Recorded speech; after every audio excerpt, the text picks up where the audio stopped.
तो बच्चों, जैसे कि पिछले वीडियो में मैंने आपको बताया था कि कैसे सॉइल की क्या डेफिनेशन होती है और सॉइल क्यों हमारे लिए बहुत इम्पोर्टेंस रखती है, मिट्टी का क्या इम्पोर्टेंस होता है हमारे देश की अर्थव्यवस्था में भी, हमारे देश की इकोनॉमी के लिए भी, और कैसे मिट्टी एक फार्मर के लिए बहुत ज़्यादा महत्व रखती है, क्योंकि फार्मिंग जो एक्टिविटी होती है वो पूरी तरह से मिट्टी की गुणवत्ता पर, मिट्टी की क्वालिटी पर डिपेंड करती है। ओके, तो यहाँ पर ये जो आपने नेक्स्ट टॉपिक देखा है, इसमें बताया जा रहा है कि सॉइल के टाइप्स क्या होते हैं और सॉइल का डिस्ट्रीब्यूशन किस तरह से होता है।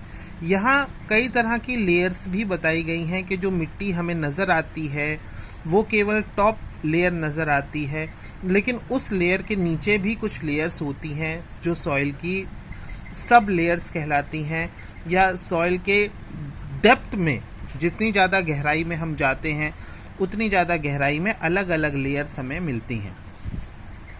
खास समझने वाली बात ये होती है कि जो टॉप सॉइल हमें नज़र आती है वो टॉप सॉइल वो होती है जो हमारे अर्थ के सरफेस पर होती है और प्लांट्स की ग्रोथ में मदद करती है और खेती के लिए भी मदद करती है। यहाँ आप देख सकते हो, यहाँ जितने भी पेड़ पौधे आपको नज़र आ रहे हैं उनकी सब की जड़ें आपको इस टॉप लेयर में नज़र आ रही है, और यही वो एरिया होता है मिट्टी का जहाँ पर ह्यूमस होता है। ह्यूमस क्या होता है बेटा? ह्यूमस ऑर्गेनिक कंटेंट होता है, ऑर्गेनिक मैटर होता है। जैसे जो पेड़ों की पत्तियाँ होती हैं या मुरझाए हुए पेड़ होते हैं, जो उनकी जो बॉडीज़ होती हैं, या फिर एनिमल्स की जो डेड बॉडीज़ हैं जो कि मिट्टी में दब जाती हैं और वहाँ जाके डीकम्पोज होती हैं।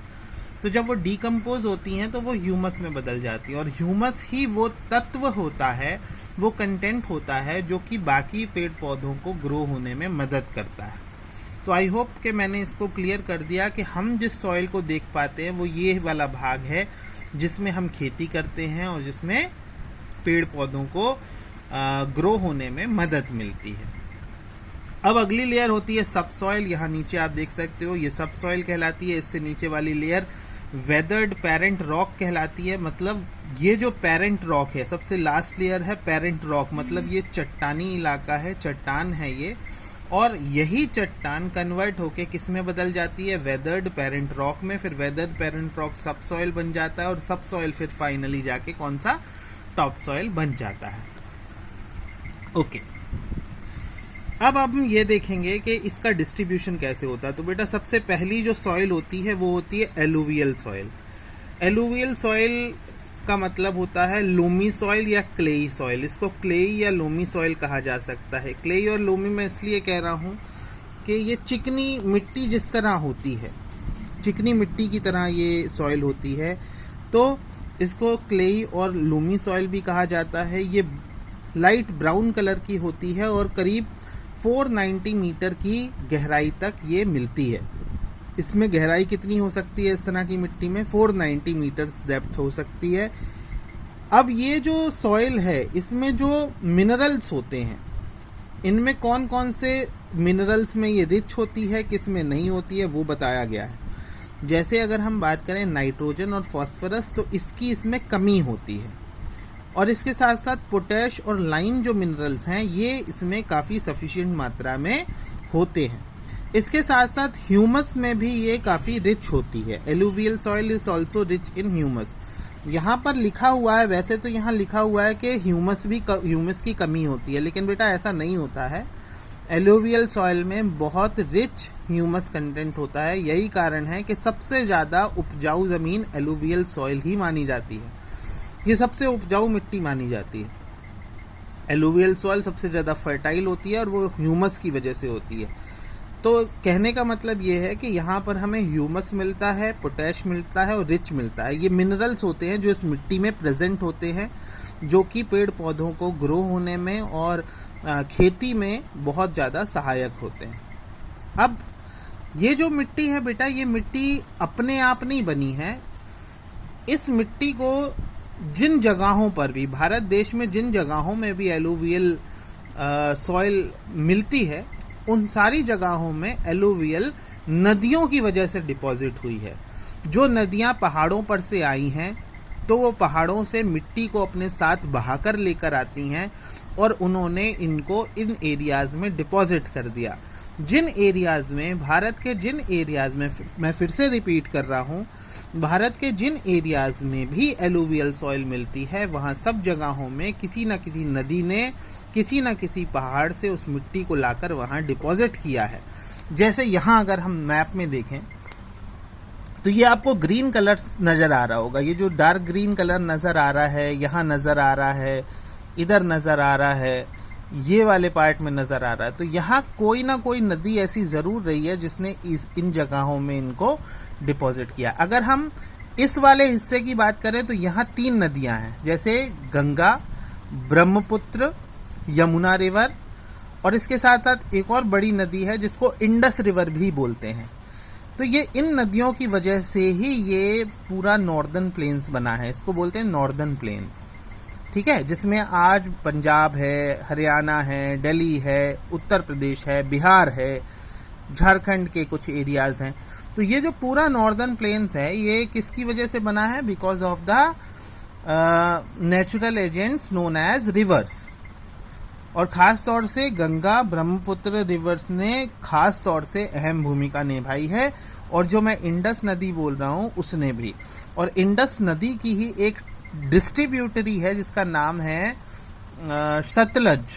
तो सतलज रिवर की वजह से भी यहाँ पर नॉर्दर्न प्लेन्स जो हैं वो फॉर्म हुए हैं और एलुवियल सॉइल डिपॉजिट हुई है। अब आप लोग पूछोगे यहाँ फिर कौन सी नदियाँ हैं? तो इस तरफ जो डिपोजिशन हुआ है वो प्रमुख नदियों के नाम हैं, जैसे कि गोदावरी, कृष्णा, कावेरी।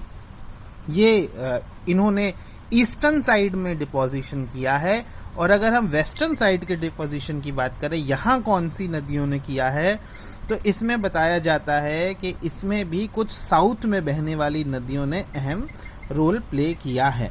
छोटी छोटी नदियों ने पहाड़ों पर से जो मिट्टी इकट्ठा कर की वो लाकर यहाँ डिपॉजिट की। आई होप कि मैंने इस बात को क्लियर कर दिया है।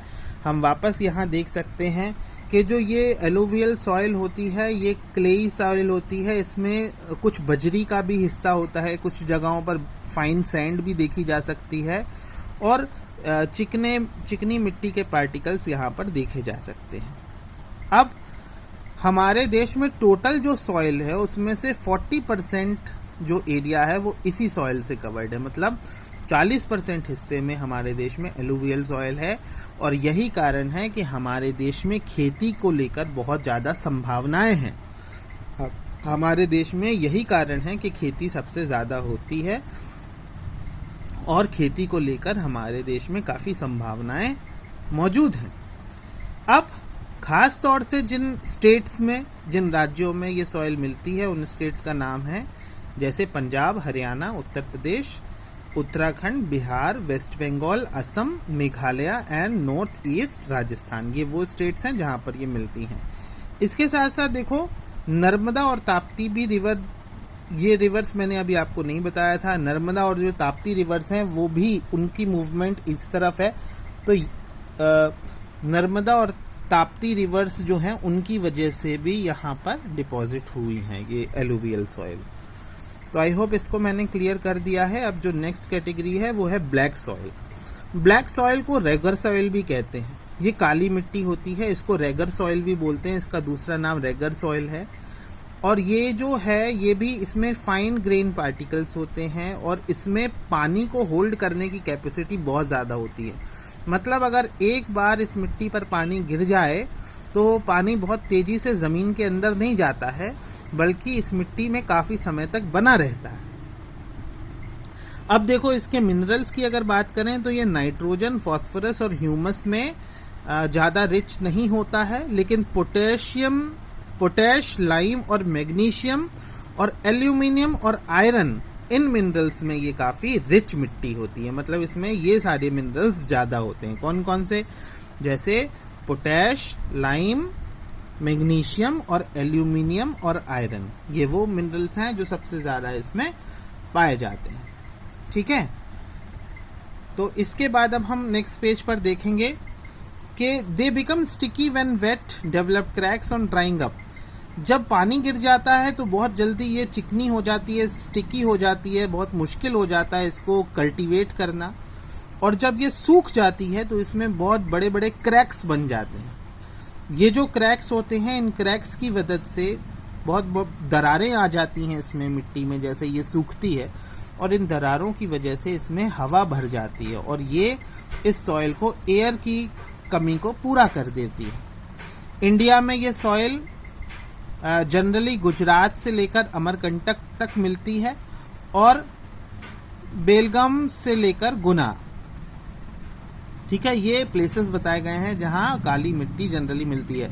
अगर आप इस मैप में भी देखो तो ये देखो, ये पूरा एरिया भारत का नज़र आ रहा है जिसमें हमें काली मिट्टी मिलती है।